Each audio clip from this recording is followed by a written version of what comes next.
My name is Sasi, and I'm originally from Thailand. I was here since 2013. I went to San Francisco Art Institute for my master's degree in fine art, so I'm currently living here as an artist. We are in Lower Pac Heights area in San Francisco, so basically I am a freelancer, so I do art for full time. So I partially do sculpture with concrete and moss, and another half I do pottery, I do ceramics.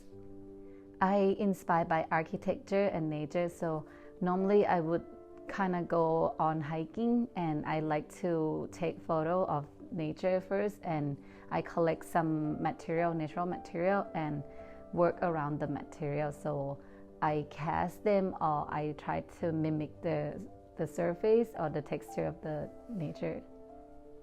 And also, like, I inspired by architect, so I like to see building and like the shape of the structure, and also like the material itself. So I mainly inspired by nature. I think it's beautiful when I see human-made material and natural material are cohesively living together.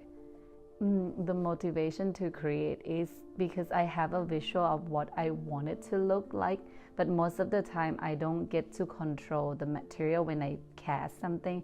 So for example, like the concrete usually will flow into the moss but will expose some area, so that I cannot control. And I like the surprise of like when I open up the mold and then what it's look like. To overcome creative blocks, I would say I try to see things in shape, so, and the possibility and experimenting is very interesting for me. So I try to experiment like different material and try to combine them in the series and then see how it goes. Sometimes it's work out, sometimes it does not, but at least it's a learning curve for me.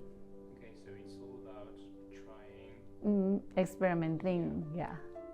I think it's very soothing to see them, and it's kind of like something that's it's unpredictable for me. So that is why when even though I make a mold in square and then try to force the shape to be like that, but internally it could have some mess up, or it could have some like good surprise for me at the end. So I feel like it is kind of like alive itself for me.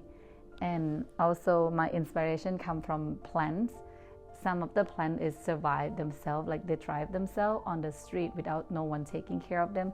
So to me, I think it's about the encouragement of the plants and then the sustainability of the environment too.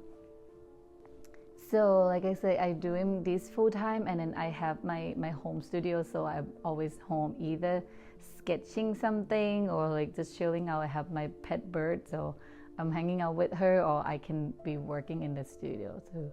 So it's constantly at home, so it's a part of my life already, so I don't have like a separate like time. It's kind of like up and down all day in the studio. Do you have a last advice to share? I think reading is important, and then also like like seeing other arts, like going to the museum or something like that, like kind of read artist statement or biography, and it's kind of inspire. It's like it's kind of encouraged me that I want to be like them. So that's my advice, I guess. Yeah, always think about things and then kind of like try to relate it into your practice and then see how it goes. Okay, great. Yeah. Thank you. Thank you.